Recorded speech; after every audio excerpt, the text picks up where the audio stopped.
আজ আমরা কথা বলবো বেগম রোকেয়ার এক অসাধারণ প্রবন্ধ অর্ধাঙ্গী নিয়ে। আচ্ছা, প্রবন্ধ না বলে একে বরং একটা সোশ্যাল ডায়াগনোসিস বলা যেতে পারে।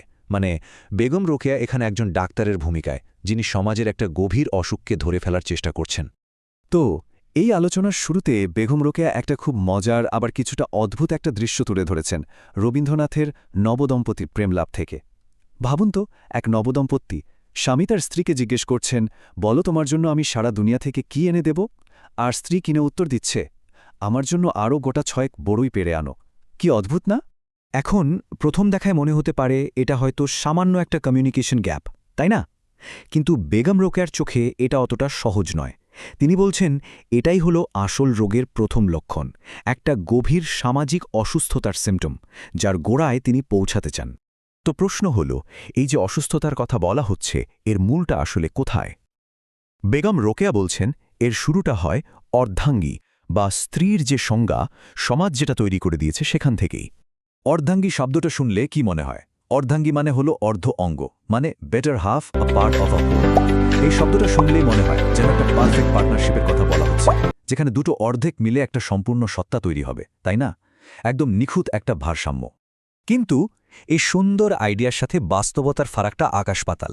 বেগম রোকেয়া ঠিক এই জায়গাটাতেই আঘাত করেছেন। তিনি দেখাচ্ছেন একদিকে ধারণাটা হলো সমান অংশীদারের শেয়ার্ড জার্নির, আর অন্যদিকে বাস্তবতাটা কি? সেখানে স্ত্রী যেন একজন দাসী, স্বামীর সম্পত্তি। আর এই অবস্থাকেই তিনি বলছেন মানসিক দাসত্ব বা মেন্টাল স্লেভারি। ব্যাপারটা শুধু 4 দেয়ালের মধ্যে আটকে থাকা নয়।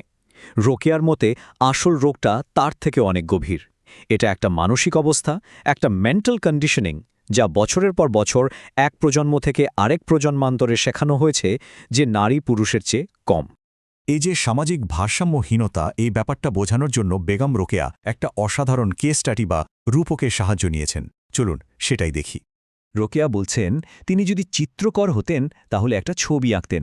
ছবিটা কেমন হতো ভাবুন তো? একটা মানুষের শরীর যার ডান দিকটা পুরুষের আর সেটা 5 ফুট লম্বা, আর বাম দিকটা নারীর যেটা মাত্র 4 ফুট। এখন প্রশ্ন হলো, এমন একটা শরীর কি কখনো সোজা হয়ে দাঁড়াতে পারবে? একদিক 5 ফুট আরেক দিক 4 ফুট? পারবে না। ঠিক তেমনি বেগম রোকেয়া যুক্তি হল যে সমাজ এমন দুটো অসম অর্ধেক নিয়ে তৈরি, সেই সমাজও কখনো সোজা হয়ে দাঁড়াতে পারে না। সেটা সবসময় বিকৃত থাকবে, ভারসাম্যহীন থাকবে।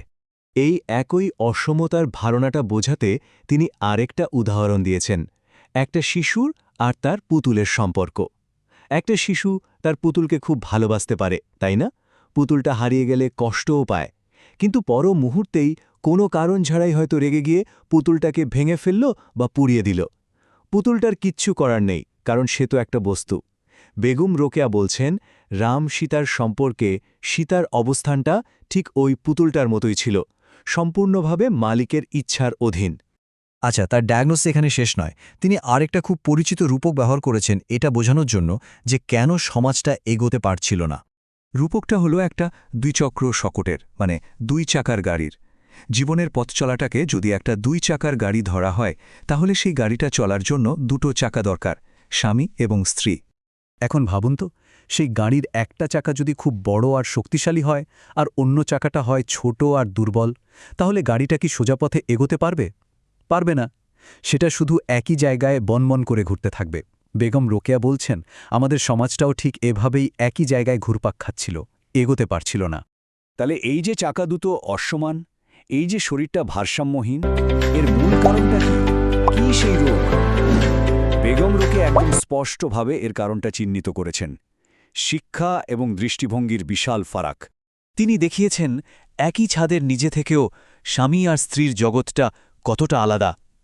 একদিকে স্বামী হয়তো ভাবছেন পৃথিবী থেকে নক্ষত্রের দূরত্ব কত, ধূমকেতুর গতি মাপছেন, সৌরজগৎ নিয়ে গবেষণা করছেন, আর অন্যদিকে স্ত্রীর জগৎটা কোথায়?